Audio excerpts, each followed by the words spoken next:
청담대교는 현재 양방향으로 정체입니다. KBS 교통정보센터였습니다.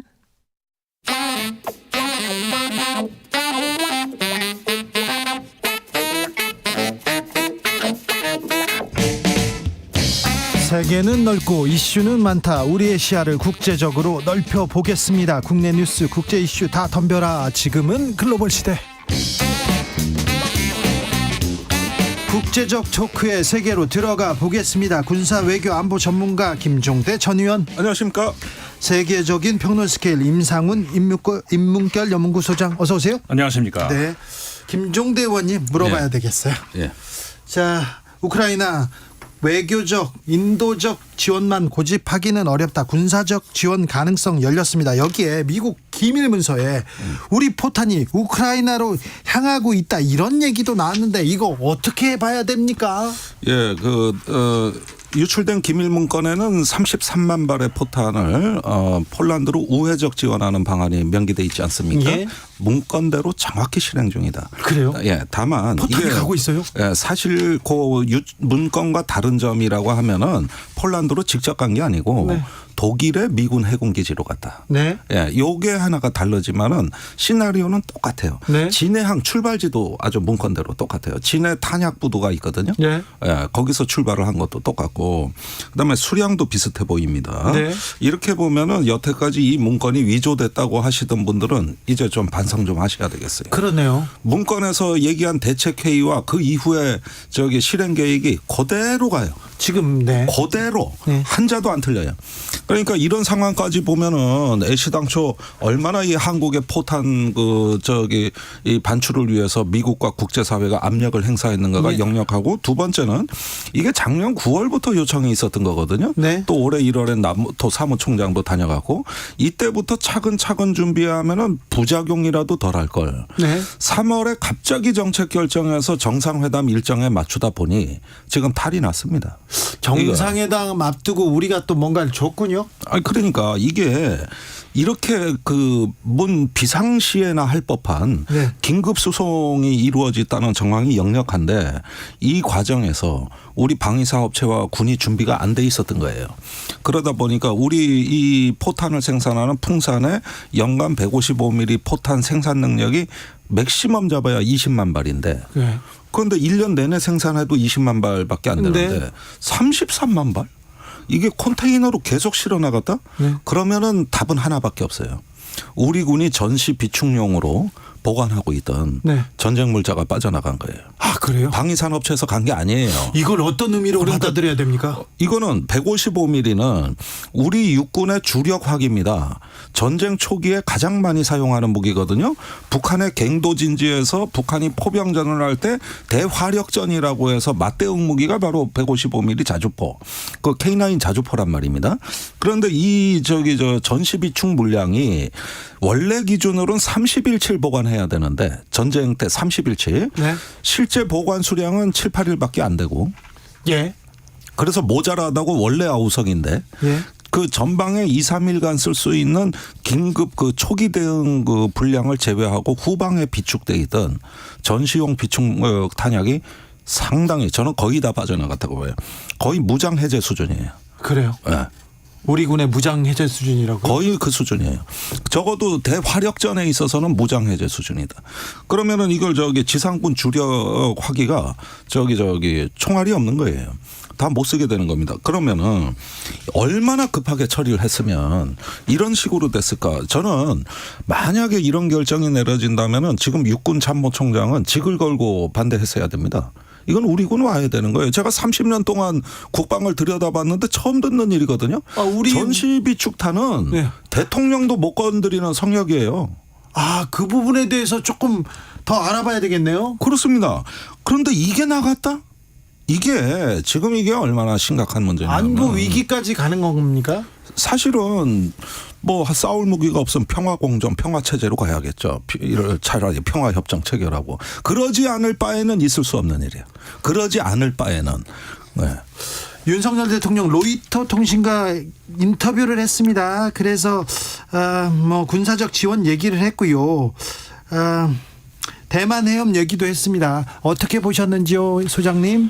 대만 해협을 둘러싼 긴장 이제 이런 것에 대해서 중국의 책임이다 이런 취지의 아마 예. 그 발언을 하실 것 같아요. 그런데 이제 그 중국이 그 무력으로 현상을 바꾸려고 하는 것에 대해서 반대한다. 원론적으로 맞는 얘기죠. 네. 예. 그런데 이제 모든 외교 그 발언이라든가 외교적인 협상 이런 것들은 그렇게 말을 하는 데 있어서의 어떤 그 뒤에 따라가는 그 후폭풍에 대해서는 생각해봐야죠. 그렇죠. 전략. 그러니까 왜 그런 이야기를 했을 때 그 다음에 그 발생할 수 있는 모든 이런 것에 대한 준비가 되어 있는가. 이게 최종적인 그 결론적인 차원에서 마지막으로 말을 나가는 것이 이제 외교적인 발언인데 네. 그렇다면은 그 이후로 중국과의 어떤 그 관계에서 벌어질 수 있는 이런 것들이 다 준비가 되어 있는가 이 부분에 있어서는 글쎄요 좀 회의적인 그런 그 생각이 들 수밖에 없거든요. 그렇기 때문에 그 명분은 맞죠. 이런 그 말은 그 맞는 말이고 그런데 또 누구나 할 수 있는 말이고 그런데 이제 그 대책이 그게 어디 있느냐. 쓰여졌는지. 그거는 사실 굉장히 회의적이라고 할 수 있는 거죠. 자, 우크라이나한테 탄화를 준다고요? 네. 자, 포탄을 준다고요? 그러면 러시아는요? 자, 대만에 대해서 자, 중국 나서지 마라. 무력 나서지 말아라. 좋습니다. 중국은요? 어떻게 해야 됩니까? 아니 이 먼 유럽의 우크라이나 전쟁에도 이렇게 그 압박을 느끼면은 결국은 포탄 내놓을 수밖에 없는 게 한국의 형편이라면 네. 하물며 가까운 대만에 대해 가지고 이제 미국이나 서방 사회가 한국의 역할을 요구하면 피해갈 수 있겠습니까? 그렇죠. 저는 이미 답이 나왔다고 봐요. 이 로이터 통신 인터뷰는 그런 한미 정상회담을 앞두고 그런 태도를 선명하게 보여준 거예요. 윤석열 대통령 여태까지 자주 했던 얘기가 뭡니까? 미중 관계에서 전략적 모호성 유지하지 않겠다. 전략적 모호성을 전략적 명료성으로 바꾸겠다. 네. 본인이 하신 얘기 아닙니까? 네.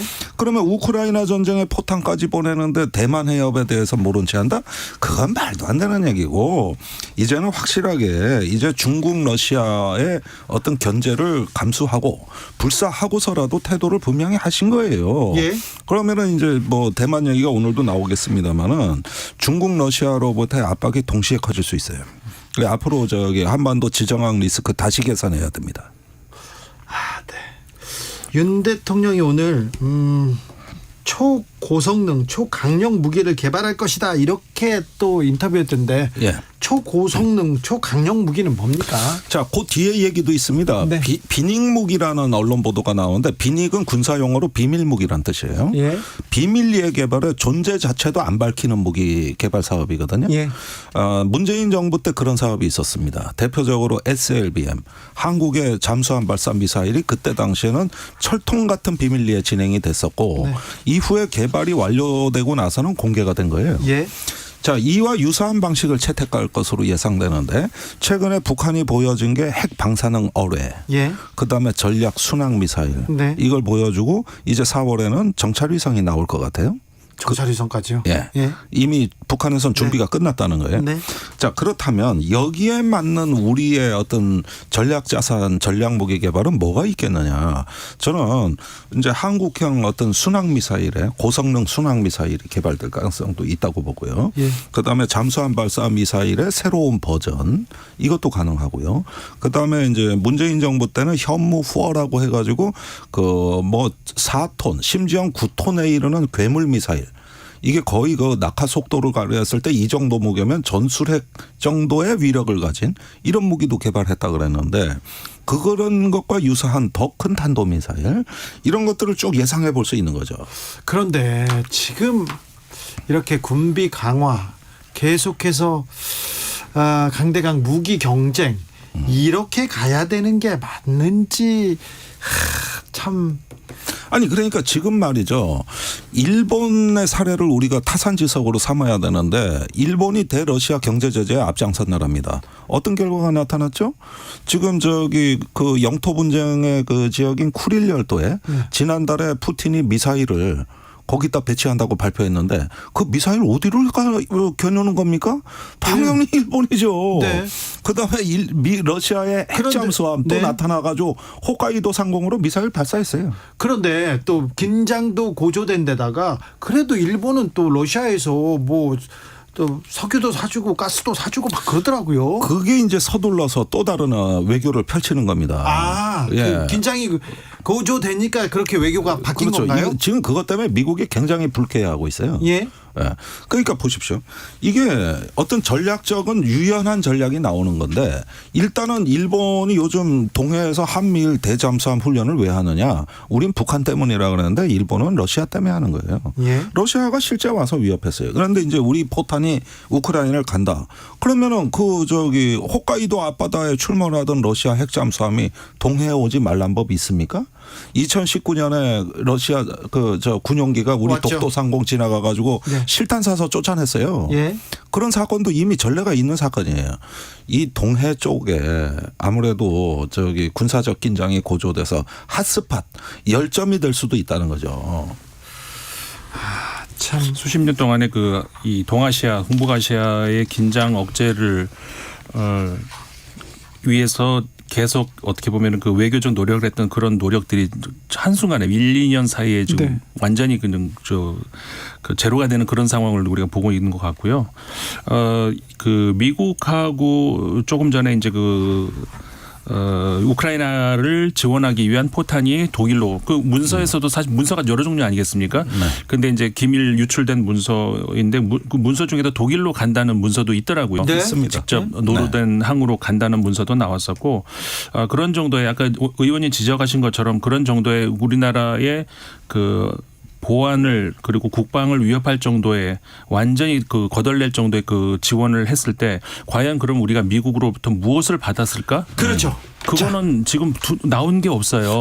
뭘 받았겠죠. 그러니까 뭘 받았으니까 뭘 했는데 받는 게 뭐냐 이거죠. 그렇죠. 뭘 받아야 되는데 이번에 뭐 한국 전기차 다 제외되고 뭘 그러니까. 받은 거는 없더라고요. 한미 정상회담에서 뭘 받아올까요? 그러려고 한 번에 이렇게 적금처럼 한 번에 받아오려고 이렇게 계속 주는 걸까요? 그러면 다행히 정말 그걸 바라는데 지금까지는 보이는 게 없으니까 그게 불안하다는 거예요. 포탄을 준다 이 정도면 우리가 사실은 우리 법에 아이고 우리 어려워요. 왜 그러냐면 우리는 교전 국가의 무기 수출을 금지한 법이 있어요. 이런 얘기도 했었잖아요. 이 법을 뛰어넘어서 이렇게 또 아까 전쟁, 비상, 군사 무기를 다 갖다 줬다. 이러면 상당 부분 우리는 이런 걸 감수하면서 줘야 됩니다. 그럼 뭘 줄래요? 이 얘기 해야 될 거 아닙니까? 그러니까 그걸 거기에 대한 결과가 지금 나온 게 없기 때문에 이제 그게 과연 외교의 어떤 정석. 자, 예상해 보자고요. 한미 정상회담에 이거 받으려고 지금까지 이렇게 뜸들인 거야. 이렇게 뭐는 받아와야 된다. 그래야 이제 이게 맞다. 하나씩 예상해 주십시오. 뭘 받아올 거예요? 예상이 이미 오므라이스는 아닙니다. 오므라이스가 뭐예요? 네, 일본 가서 일본 가서 오므라이스는 받았죠. 자. 아니 저는 이미 예상이 지금 틀렸다는 게 나와버렸어요. 어떻게요? 미국 전기차 나는 그거 좀 혜택을 받을까 했는데 이미 보도가 나와버렸대요. 네, 안 된다고. 제외됐다고. 저는 이미 예상이 틀려버렸어요. 그래요? 전기차에 대한 우리 차에 대한 그런 좀 완화된 기준. 네, 그런 거는 좀 받아올 텐데 그것도 이미 못 받았다. 거기에 대한 정보부터가 이제 우리가 이제 놓치고 있었다는 것이 이번에 사실상 거의 미국에서 인플레이션 감축법에 의해서 혜택을 받을 수 있는 차들이 사실상 미국 차밖에 없는 것이죠. 그렇죠. 일본이나 현대 기아차는 빠졌어요. 우리나라 차도 그렇고 그러니까 다시 말해서 애초부터 미국은 해줄 생각이 없었다는 이야기죠. 네, 오늘 주가 시장만 봐도 다 드러나요. 네. 주가 다 폭락했어요. 어제 2% 빠졌어요. 현대기아차. 네. 그런데 지금 그뿐입니까? 우리 철강에 대해서도 보조금 시비 걸겠다는 겁니다.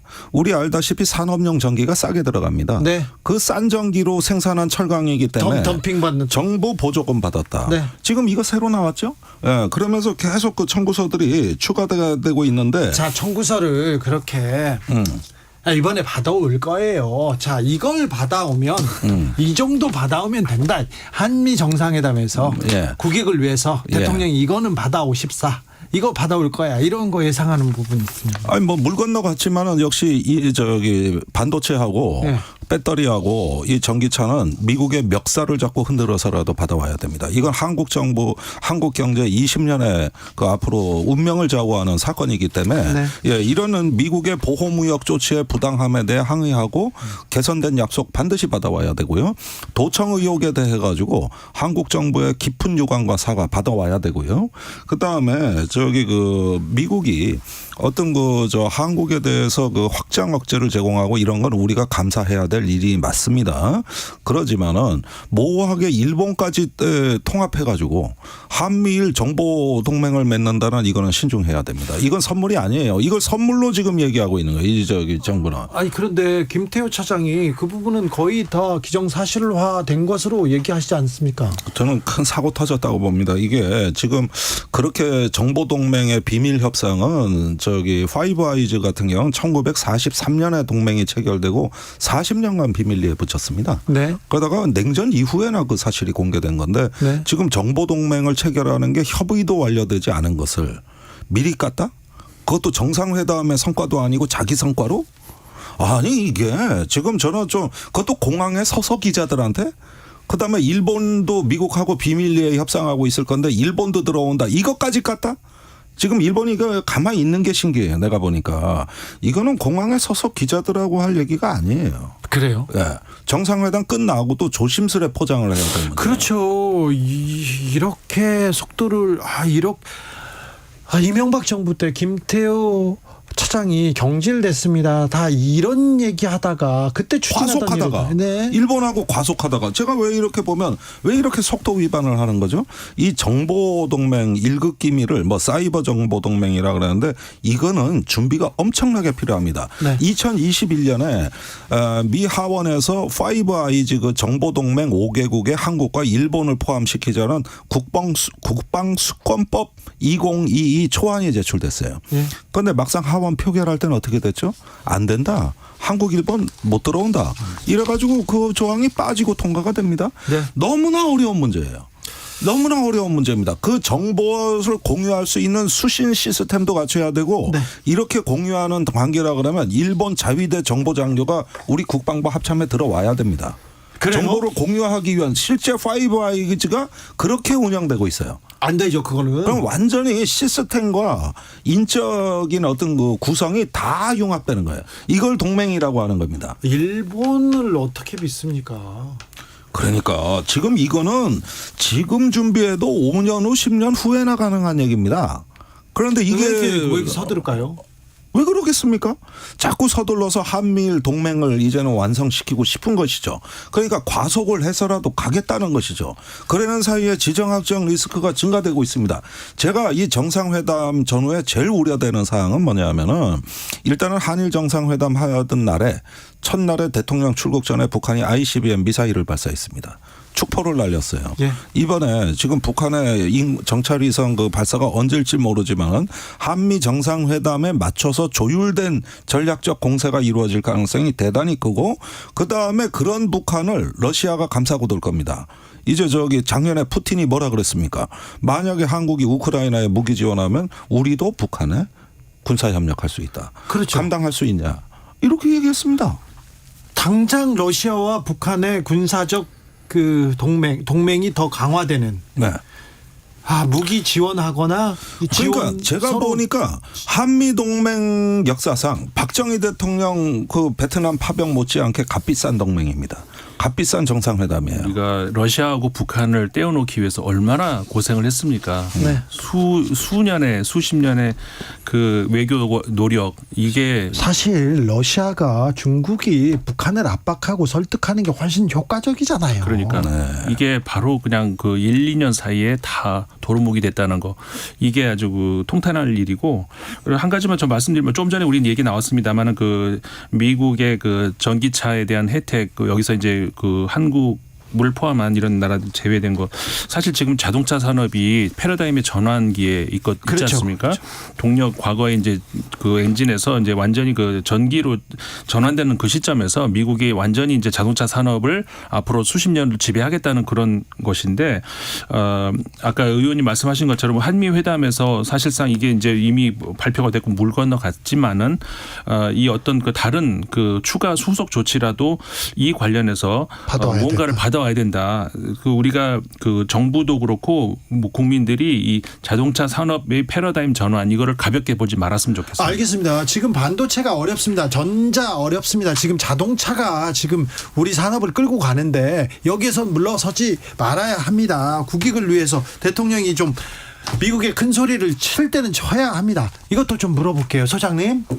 프랑스는 어떻게 돼가고 있어요? 프랑스 연금 개혁 말씀. 마크롱 대통령 뭐 지금 국익을 위해서 뭐 한다는데 뭘 노래를 부르고 뭐 어떻게 돼가고 있어요? 연금 개혁은요? 연금 개혁은 이미 이제 다 통과가 됐고 네. 정부에서 이제 대통령까지 사인을 했고 헌법 그 위원회에서 통과까지 됐어요. 끝났어요? 하원 결정이 됐거든요. 예. 그렇기 때문에 이건 사실 통과가 됐는데 다만 노동계는 여전히 그 받아들이지 않고 파업을 계속할 거 5월 1일 날 큰 파업이 좀 그 데모가 준비가 돼 있고요. 예.